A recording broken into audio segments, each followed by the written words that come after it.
All right. Thank you guys so much for joining another episode of Celeste the Therapist podcast. My name is Celeste. I'm a therapist from Boston, Mass. And what I do on this podcast is I talk to people who are doing things to empower other people. So I'm so excited I get to talk to Tiffany today. I'm going to have you introduce yourself. I follow her on social media and I just really fell in love with her and her posts and her personality. So we get the pleasure of having her on this platform and we're going to learn her story. But can you just share with people who you are? Yeah, first of all, thank you for inviting me onto the platform. I was telling you right before we started, like I was excited when I realized it was you because I'd seen a couple of your videos and I think your content is really dope. So thank you for inviting me on as a guest.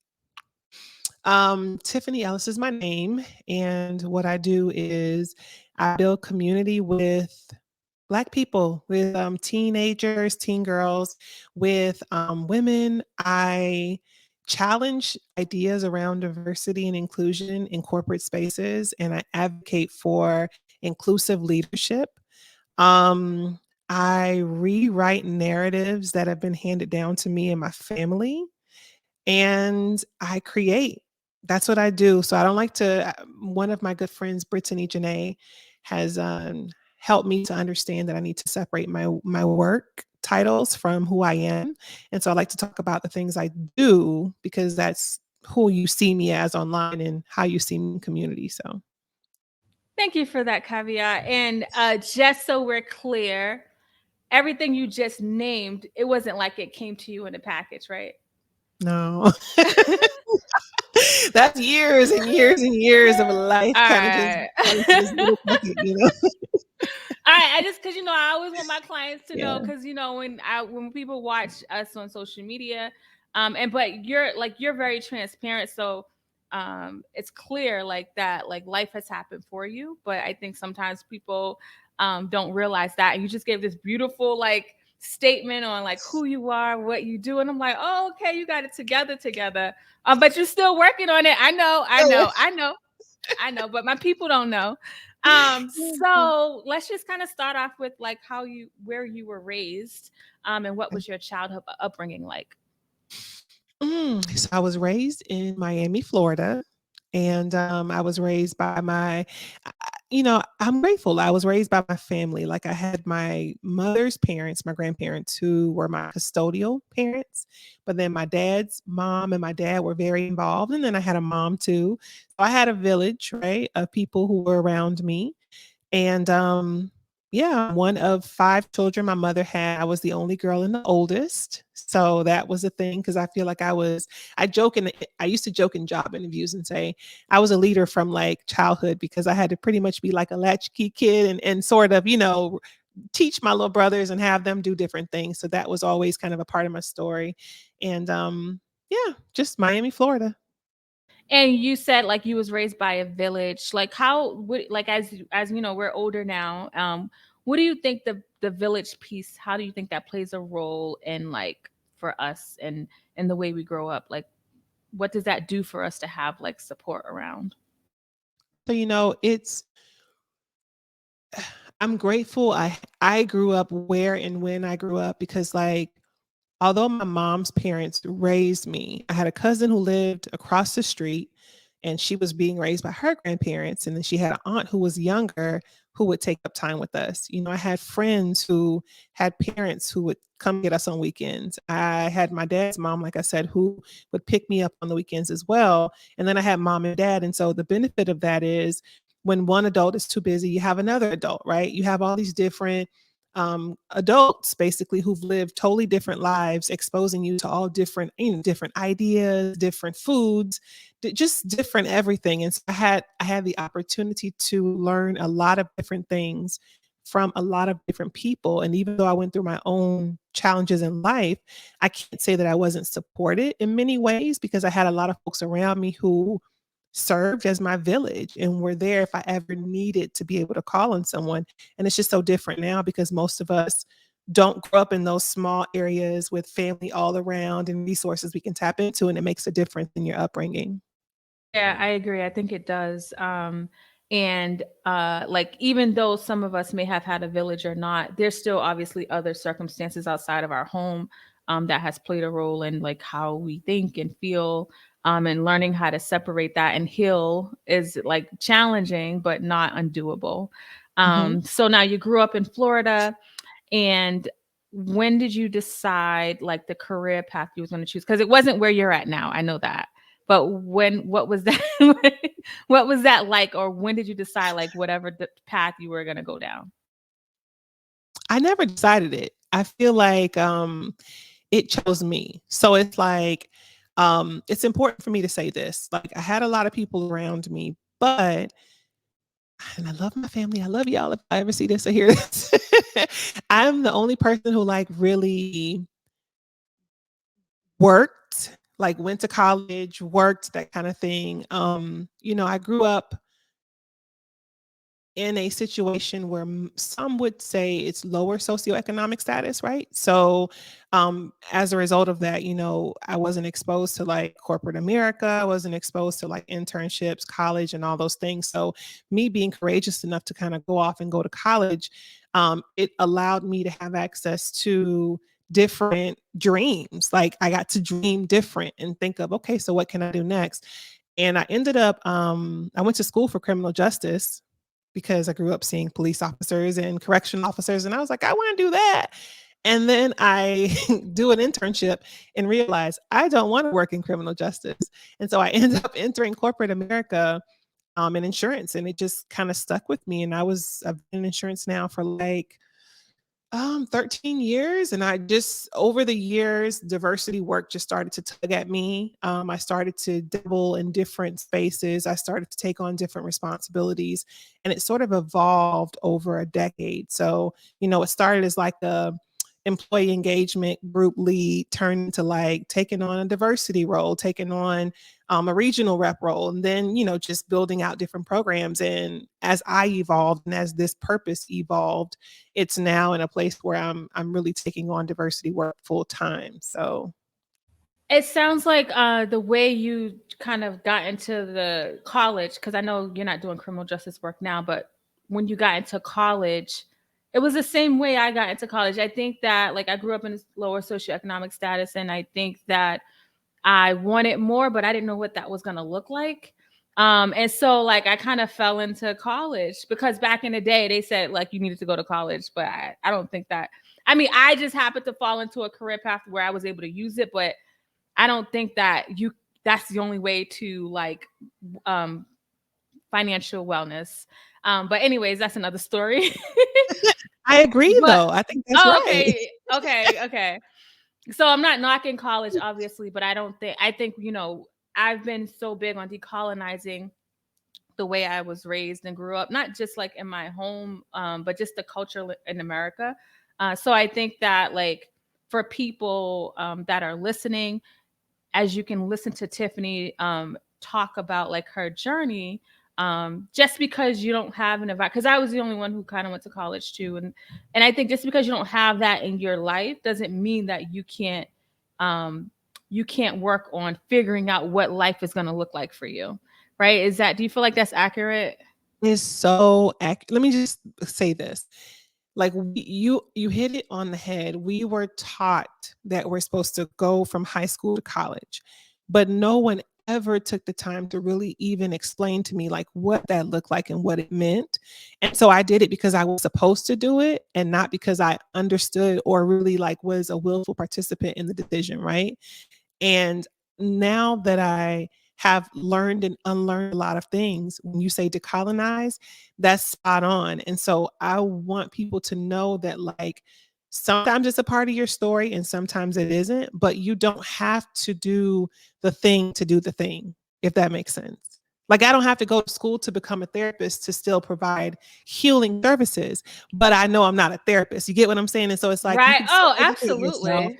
I can still educate myself, but Yeah. I don't have to go back and get another degree and get more in debt to do the work I love and I'm passionate about, because I can create a space where that can exist, if that makes sense. Yes. Yeah. And obviously, I value therapy because I'm a therapist. And it's great. I'm so glad I'm a therapist because I could say this out. Not that nobody can't say it, but I think people be like, oh, you're just mad because you ain't go to school to be a therapist.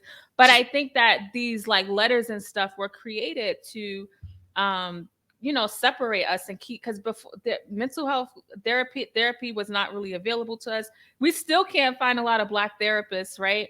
And I think that things are created in a sense to make money and profit off of us, because for our needs. And so, as before we started this podcast, I said I don't think that therapy and psychiatry is the only way for us to heal. I think there's so many other modalities, which is why back in 2018 I started this podcast, because I wanted people to learn about it. Because I would come on Periscope and YouTube, and people would be like, "Oh, it's easy for you because you're a therapist." I was like, "Listen, like, it's not about me being a therapist. I got to do the work. Let me just bring on some more people that like are doing different things and doing the work and healing." So yeah, this is really good. I love that. I'll say the same thing too. When you bring up the point about, the way the country is set up, or the world is set up for us to have to pay, and it's a way of making money. Like, I grew up in Miami, Florida. So if anybody knows anything about South Florida, you know that it's diverse. I went to school with people who are from everywhere, right? So all of my friends from everywhere. And then I lived a diverse life. Like, I lived diversity and inclusion on top of the fact that I'm a Black woman. But for a company to give me a diversity and inclusion role, most times they want me to go to this institution that is not diverse, that was not created by diverse people, and learn their definition of diversity and inclusion to say that I'm qualified or certified to teach diversity and inclusion. Is like, I just lived 38 or 9 years of diversity. I know what I'm talking about. And so it's funny that, like, the way things are set up now, it will make you question yourself. And that's why all these folks walk around with imposter syndrome, because they're trying to tell you you don't know who and what you are when you know it already. Just stand in that. Oh my God. Yes, that's so good. That's so true. I didn't realize Miami. Well, I guess it makes sense. A lot of people move to Florida, which is why it's probably but you're absolutely right. And this imposter syndrome is something that so many people struggle with. I don't care how many years of schooling they've done or not done. It's like, I don't care what spectrum people are on, this imposter syndrome kicks up, because we got to remember we live in a society that was not created for us. And everything about it is to keep us Black people in a state of lesser than, right? So so it's important. Like, I'm really hoping like somebody's hearing this and they're encouraged by whatever journey they're on, especially when it comes to the professional world, because it's a telltale sign when you can go to be 18 and get like $100,000 student loan, but you can't go and get $10,000 for a business. Something ain't right in the water. Because you know why? Because you got to go back after you're done. You got to go pay them back. You got to go into the workforce. You gonna pay them back their money, or they gonna take your money. Something ain't right in the water, Tiffany. So I think I'm 38. Wait, no, I'm 39. My bad. And girl, after 25, I forgot. And so much of what I know now and I talk about now, I had to unlearn. So I'm glad there's people like you and I that are out here like sharing our stories and helping people work on their journey. I think that's important. So now Tiffany goes to school for criminal justice, and then you get into a career field of doing what? So I go to school for a major in criminal justice. I minor in social work, right? Because I had a heart for. Ooh, you was already. So God was working through you. God was working through you. He always knew that this was going to be it. And the funny thing is, like, my major was juvenile justice, actually, criminal justice, juvenile justice, and then social work. So I knew that I wanted to serve young people, right? But like I said, I just didn't know what that looked like. And once I started to learn about like business and stuff, I realized like a lot of the criminal justice roles are not even about competence. And this is no shade to anybody who's in that industry, but it's not about like performance or competence. It's about like, you stay in the position forever. This person retires. And now because the position comes open and you have seniority, and it's like, I wasn't going to enter that kind of system because I'm not that kind of person. And so I took my degree and I went and worked first I did retail leadership. Hated it. So that wasn't for me. And then I started working in insurance, and I liked it just because I'm a really good writer. I speak well, just a lot of different things I could do well. And it fit all of the different things I could do. I out in insurance thinking this was going to become a lifelong thing. But here I am, this what, 2022. And since 2007, I was in property and casualty risk management. And I've done everything from, being an adjuster on a desk to being a national training director. So I just worked my way up and through the ranks. I had a lot of different positions. I worked for a few major corporations, and I've had some really great things happen over the course of my career. So you started off out of school as a manager. So like you said earlier, like you've always been a leader, but you've always found yourself feeling comfortable in that role of like leading and guiding people. I wanted to lead. So I started out retail leadership. It wasn't for me. When I started in insurance, I actually started as an individual contributor. And I had to like break through the barriers of becoming an insurance leader. And that was a little different. I feel like in retail, it was a little bit easier for me to get into a leadership position. But when I got into insurance, it's a white male dominated industry. And I had to be and do certain things to make my breakthrough.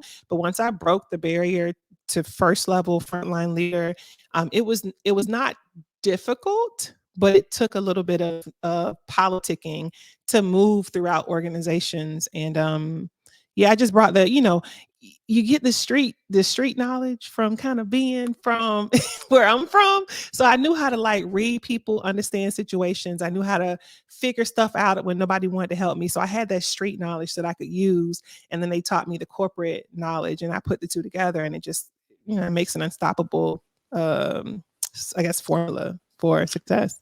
So you're in this white space that a lot of people are in right now. And you said when nobody wanted to help you, what gave you the strength to like work on? Because again, we go back to your environment, and you was like, I'm going to go to school. And that's my message for people, regardless of your environment, what you've gone through, like you can definitely work on it. So what was it about like what was it about you or what you did that allowed you to like really push past the barriers of being in the dominantly white space? Yeah, I get what you're saying. This is what I want to say. Like, if you are, I don't know what your like audience, the demographics are, but let's just say if you are a young professional entering a corporate environment, some of the things I wasn't used to this whole feedback loop where you have people who don't really know you and like they judge you based on whatever they think they know about your performance and what you're capable of, and they write it out, and apparently this determines like how you get paid, right? So that was a shock to me, because the first time that happened, I was like, no, you're completely wrong. You have no idea who I am or what I could do, right? So learning how to navigate like just that kind of stuff, navigating corporate, the politics of your reputation, of knowing who to build relationships with, of understanding how to receive feedback, how to give feedback. It was a lot of learning and unlearning I had to go through. It was a breaking process. And through the different experiences, it really wore on me, but I don't think that I even realized the impact corporate America was having on me, because for the first time in my life, I was making the kind of money I never even dreamed I'd be able to make. Because I mean, I didn't know how to dream like this, right? Like, I didn't know that I was capable of making six figures or any of that. I was excited when I got my first letter out of college and they offered me $40,000. I was like, what? And then Me you too. realize like it's nothing for what I wanted to accomplish, and I'm not going to say it's like it's not any money, but for the things I wanted to do and have, it wasn't going to make that happen. But because it was the most money I'd ever made in my whole life, I was like, $40,000, dog. And so when you give me 40 and then 45 and then 50, it's like whatever you tell me to do, I'm going to try to do it, because I can just keep doing this and I'm going to keep making more. And so what they're doing to me though is breaking and shaping and molding, and they're making me who they want me to be. And it was like it caused confusion, it caused a lack of confidence, it caused me to question who I was, it caused me to really be at their discretion. And I got to a point where I found myself like at the mercy of my performance review. I don't think I realized that, but it's like what they thought of me is what I thought of myself. Who they thought I was is what I believed I was capable of. And so that went on for a while. And I think God was like, okay, you got enough over there. Like, you understand the system now. Come here. Like, basically, because I didn't ask for the purpose I have now. I didn't ask for the work I have now, but something in me just started like rumbling, and it just didn't feel right to keep subjecting myself to the stuff that came with corporate America. I wanted more. And so once I started to build my own thing, because I got frustrated with the fact that they would give me responsibilities, but I knew I was capable of more. And I got tired of having to prove that to them, if that makes sense. So it's like, I'm doing this, I'm doing good at it. I'm like, hey, give me more, I can do it. But you don't want to give me more. You want to keep making me prove myself. And so I was like, you know what, forget it. I'm going to build my own thing.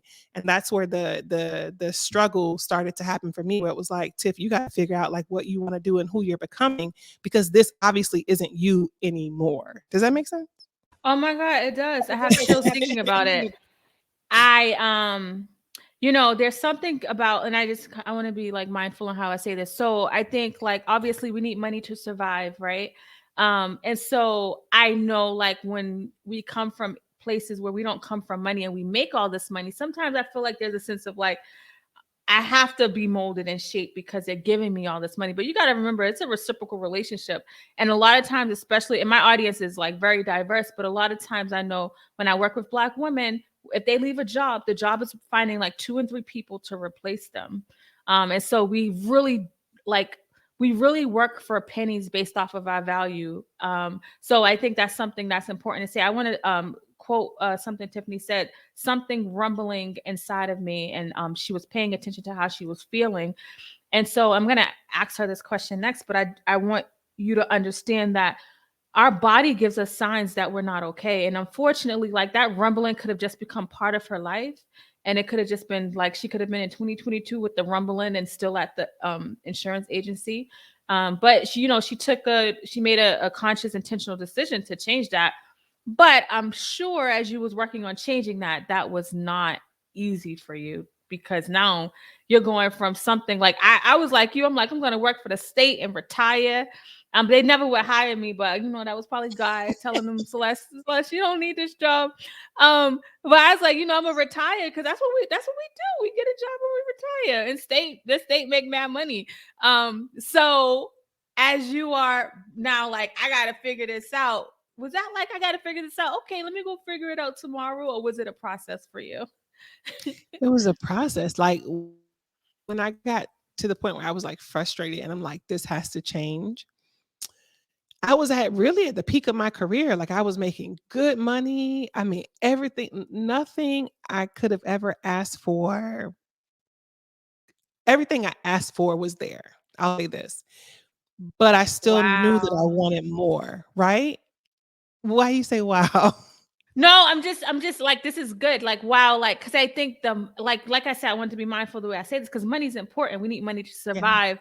But sometimes I think we compromise more because it's so much. Like you're at the peak of your career, Absolutely. but you got this success that society talks about, right? You got the money, the whatever things you have in your life.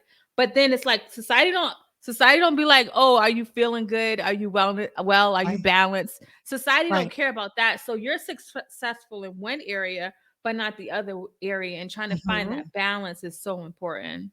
That's why I said, Um, wow. no, I knew it was a wow, but I was curious as to what was behind the wow. But I'll say this, like, so imagine being in a position where they're paying you more than you ever thought you would make in your life. And you're getting to do work that you're passionate about. Like this is when I was really starting to tap into the diversity and inclusion space. And I had gone from leading one office to being over 13 offices. And this was like a huge thing. Like I was doing really well, right? And I was working, when I say busting my butt, I was busting my butt. And I remember my husband getting so upset with me because he was like, if this job tells you like, attaboy, good job, like you'll break your neck for them and you have nothing left at home to give to your husband and your children because you're like breaking your neck for this job. But in my head, I was like, they see me like all these jobs I've had, I've worked hard and they haven't seen me and this job sees me. So I was willing to give him everything. God has a funny way of humbling us, though, okay? So my husband gets a position with the company we now both work for, and they move him to Dallas. And so they asked, he's like, well, we got to move to Dallas. Now, this company I was working for before, I'm like busting my behind for. I'm Exceeds. I'm like on track for second year Exceeds. Like I'm killing it. I go to them and I say, hey, my husband got a position in Dallas. We have to move. Like, can you all help me? And this is a national company, right? they're like, well, we'll see what we can do. So they reach out to the office in Dallas. They fly me out there. Cool. They have me sit there with 6 white men for 6 hours. So literally, I'm going from interview to interview to interview and I'm interviewing for the role that I was already in, exceeding in, and about to exceed for a second year. And I was being mentored for my next level development. But you send me out here to interview, and then they come back to me and they say, we loved her. She did a great job, but we'd love to make her an individual contributor and see if she could, just learn the state. And, if she does well, we can have a plan to get her back in leadership, and wanted to take $30,000 of my pay. And at that moment, I said, slap in the face, because I am breaking my neck. I'm getting up 4 a.m. for y'all. I'm working until 8 at night. I got an hour and a half drive each way. I'm doing all the things. I'm taking on diversity work. I'm not even getting, that's not even my real role. My real role is that I'm doing everything. And that is how they thanked me for my hard work. And so I was so hurt by that experience that I was like, you know something? This can't be what God meant for me. This can't be the thing that he wanted me, his baby, his daughter to have. Because I would not do that to my children. And so that is when I went and I started my own LLC. Didn't start using it until years later, like 2 years later. But I started it then, and I was just like, this is not going to work for me anymore. Wait, so for you, they took 30. I wasn't making that much money. I was making 43,000, but I got demoted and they took 5,000 from me. I'm working at this job, right? Because I had started there when I was like 19, and now I got my master's, thinking I'm doing it because I'm making 43 now. And then and so like I'm doing all this great work, and then they just like they demoted me, and they was like, I'm taking 5,000 away. At that moment was when I think I was getting too comfortable there. And at that moment was when I went and got my license to like practice, because I was just like, oh, I got my master's, I'm good. Mm-hmm. And I was settling. So it's so interesting how like our stories parallel in that way, where it's something happened, and then we looked at that and we was able to transition, which is another point I want to make to my audience, is that things are going to happen. Right? You could be like, Tiffany was killing it.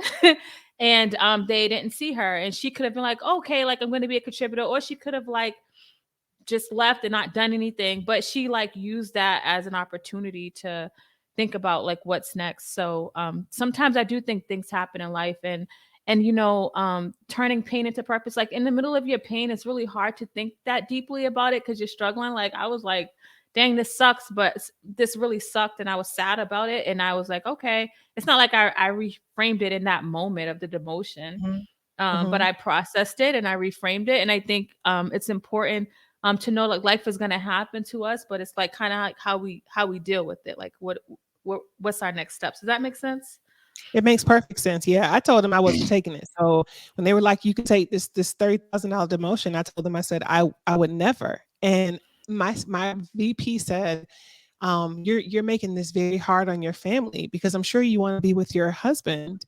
So if I were you, I would take this position, because if you don't, you won't be able to work for this company. Like that, this office will never entertain the idea anymore. And I said, if you all thought this was a good offer, I wouldn't want to work for this company anymore, because how For dare you think that real. I should take that?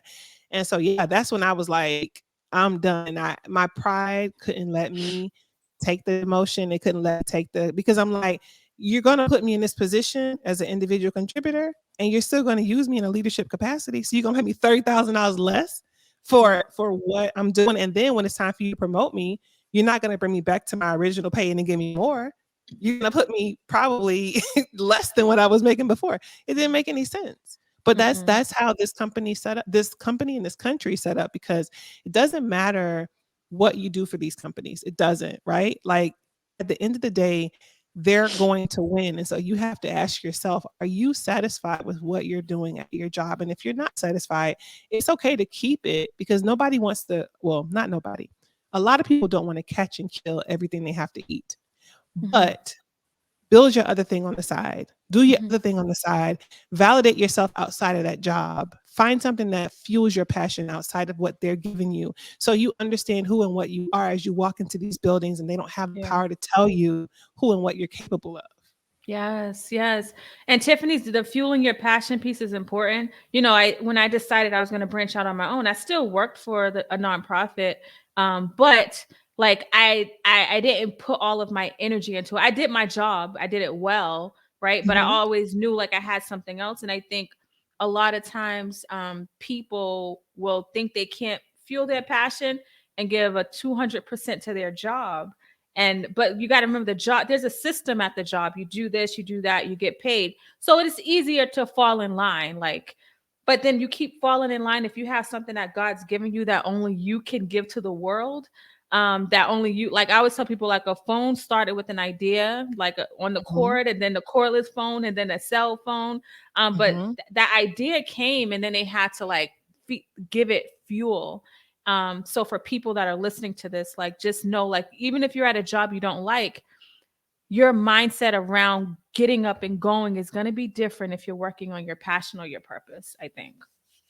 Yeah. And use whatever jobs you have as a stepping stool and learn, because I'll tell you this, I was able to take all of these different opportunities I was given while I was in corporate to use as the foundation for my own company, right?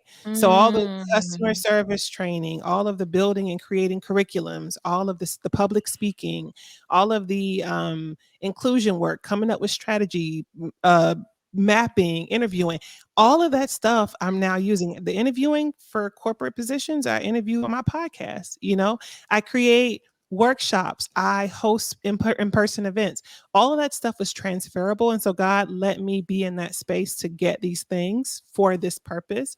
But a lot of times when you're going through the struggle, it's very difficult, like you said, for us to see it. But you just got to remember. And Robin NYC said this yesterday when I was on my Peloton. She said, the pain you feel today becomes the strength you use tomorrow.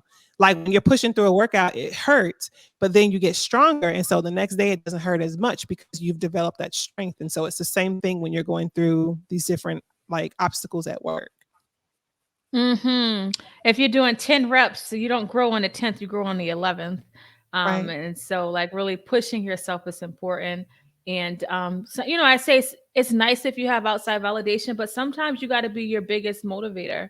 And have like, because if not, you'll be your biggest critic, right? And walking around with a bully in your mind, it doesn't feel good. And so I know so many of us are living that way now. Tiffany is saying that everything she's doing now, what she's done in the past, has pushed her through. So things aren't in vain. I can honestly say that when I look back, I'd be like, "Oh yeah, that okay. I see what she was doing. I see what she was doing." Yeah. Um, Tell people about what you're doing now, because you said you got the LLC. And tell Yeah. people, like you said, you started using it 2 years later, which is fine, right? But tell people what you're doing now. I do a lot of stuff now, y'all. So like I'll give you an example. I moved to Atlanta. I wanted to get involved with the youth, but right now I know that social and emotional learning for students is like, and it's a gap. Students need support.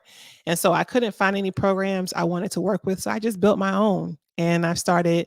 I literally, I have my first flagship location where I'm mentoring students, and I'm building different community partnerships currently so I can support other schools in Cobb County in Georgia. With my podcast, which became a supplemental offering, I started with Pods and PR, which is the LLC that I purchased years ago. And through that LLC, I hosted in person conversations. Basically, they're like safe space conversations with a bunch of women. We talk about a bunch of different topics. And what I do is take all of that corporate knowledge I have, corporate and life experience, and I share that with women. But I also come to get theirs too, because like you and I talked about it right before we started recording, there's power in community. And our ancestors used to be in community heavily. That was one of the ways we healed, right? So I believe that like I'm coming as the host of the event, but I'm not the teacher. We teach each other, like we share our experiences because everybody has something valuable to offer. And that was the format for my events when I first started, which have now turned into a thing for my Healship podcast. And then I created the podcast as a supplemental love offering to the culture because I was getting pulled in 1,000 different directions. And I understand that I have a lot of work that has my name on it inside of corporate spaces, but I have a lot of work outside too. And I'm not able to be in all those places at one time. So the podcast allows me to still make deposits, weekly deposits into my community, and still be able to nurture and love on them and to provide the kind of content we need to heal some of our things. And that's what Heal Shit Podcast does. That's really good. It's our stories are so much in alignment. Like I literally the podcast came because I wanted to deposit, like you said, weekly conversations into people's lives. Now, when you started Pods and PR, did you know you were going to do Heal Shit podcasts? I had no idea. Literally. Me neither. I didn't Awesome. either. Tell the people, Tiffany, because I don't think they be knowing. Like they be like they think I think they think I have it all in the package. I ain't know. I just was like, I'm just gonna go out here and start doing mental health content, and it turned into like Mhm. this other stuff. But tell people about like now where you are in 2022. When you look back, you had to start in order to see where you were gonna be now. You couldn't see it. That's why they say walk by faith, not by sight. You didn't walk by sight because you would have you wouldn't have been, you wouldn't have done nothing. You would have been like, they don't let me go. They want me to, if you walk by sight, but you walk by faith, right? I walk by faith. And you know, the other thing, before I even tell y'all, like, break that down, I'm going to say this. You walk by faith, and there are a lot of different like analogies within the Bible, a lot of life analogies too. But basically, you have to show that you're committed to this walk. You have to endure to the end, because when you show you're committed, that's when you actually get like what it was meant to do. Like a lot of times we start stuff and then we're like, it's not working, I'm just going to stop.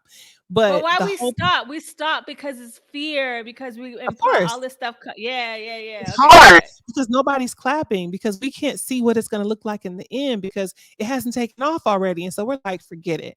But it's like, I need you to keep going when nobody's clapping. I need you to keep going when nobody's looking, when you're not sure what it looks like. And so as you keep going, that's when like it starts to become more plain. And as you get closer to the destination, it's like if you put a destination in your GPS, figuratively speaking, you can't see what it's going to look like, but as you get closer to the destination you realize, oh, this is where I'm going, right? So that's kind of how God did it. And literally he used my transition out of corporate, because after I left that job that tried my whole life. Oh, tried my whole life, and I was in Texas. I'm now like, what in the heck? Like I felt like I was unsure of myself. I was out of corporate after being in corporate for so long. I had gone to such a high and then I was at a low. Like I was dealing with a lot of stuff. So I started Pods and PR as a way to build community because I was lonely. And I was like, I just want to be surrounded by people who understand me. And I want to use my gifts. That's all I had. That was the only vision. I literally invited like 10 girlfriends to a clubhouse where I was staying at. And I played a podcast and we talked about it, and I bought food and we ate and we had mimosas, and that's what it started as in Texas, okay? Literally. And then my husband's job moves us again, and the girls in Dallas were like, "Well, you can't just stop doing this because like this is so good. We need this." So I was like, "Okay." So then I moved to Tampa, and I'm like, "Well, okay, I'll go back to Dallas and host another one." And then I hosted one in Tampa. And then people were, because I originally moved from Atlanta, people in Atlanta were like, well, are you going to come up here? And I was like, okay. So I moved from Tampa. I hosted one in Atlanta and I was going back and forth. And I'm from Miami. So then I have friends down there. So literally, Celeste is like, I go from Dallas to Tampa to Miami to Atlanta. This is not my plan. This is God's plan. And mind you, I'm not even working. So it's like, I don't even really have the money to fund this thing. But I'm like, I'm just going to put it out there. And God is so amazing, because when I tell you, people who are like, didn't even know these people.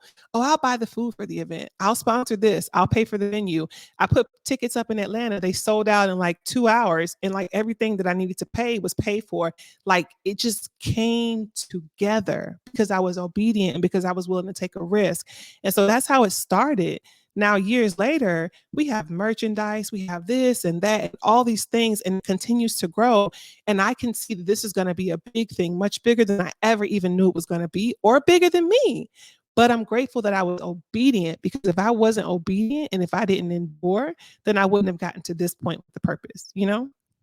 Yeah, absolutely. Thank you for that caveat because I grew up in church and I I feel like I'm a very spiritual person and I will always hear walk by faith and not by sight. Um but I don't think that people would endure, right? They may just sit around and say, "Oh, well, I'm gonna have faith, like things are gonna work out." Like, okay, but what you gonna do about it? And it's the action piece, I think, that stands in the way of us getting to where God wants us to be in life. Does that make sense? What I'm saying? Okay. Yes, it makes perfect sense. I made a lot of sacrifices, Celeste. When I say Yeah. a lot of sacrifices, like it is not knowing how to build a website, but being up at 3 o'clock in the morning, just trying to figure Me out some kind of too, website to put up. Tiffany. You know, it's I'm figuring out feeling how to make seen. flyers, Oh my God, all I'm these feeling so things. seen, girl. I'm feeling seen. Yeah. That's what it requires. All of us are doing the same work, Celeste, but that's really what it requires. Like, God doesn't want it to be perfect. And I struggle with perfectionism because that's a whole childhood Mm, thing that I had to get through on my own. And so a lot of what stopped me was like, it has to be perfect because I don't want anybody to have anything to say.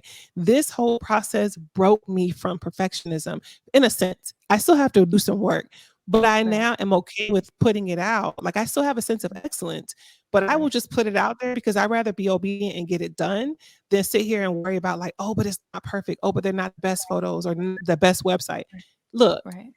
I know what I'm offering. Just Uh-huh.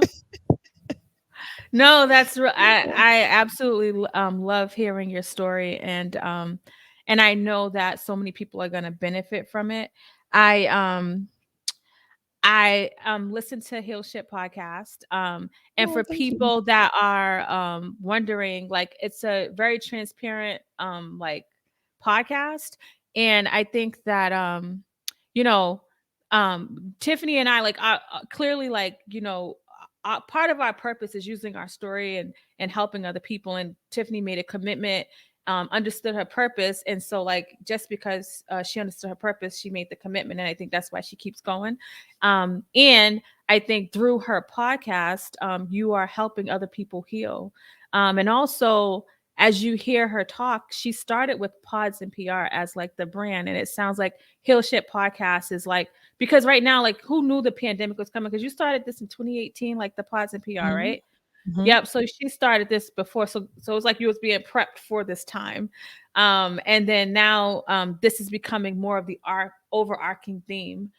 Because one of the things you said on your website is that you look at the podcast as like seed and then we have to water it. And I look mhm. at that, like I look at it as it could be water, sun, seed, like one yoga, therapy, coaching, like it's not one thing that's going to lead us there. The book, the song, the church service, like it's so many different modalities that's going to get us to where we need to be. But I feel like if we keep going and creating that environment in the direction that we're heading, our mind and body starts to fall in line and our thoughts start to change. And that's how like healing works. Would you agree with that?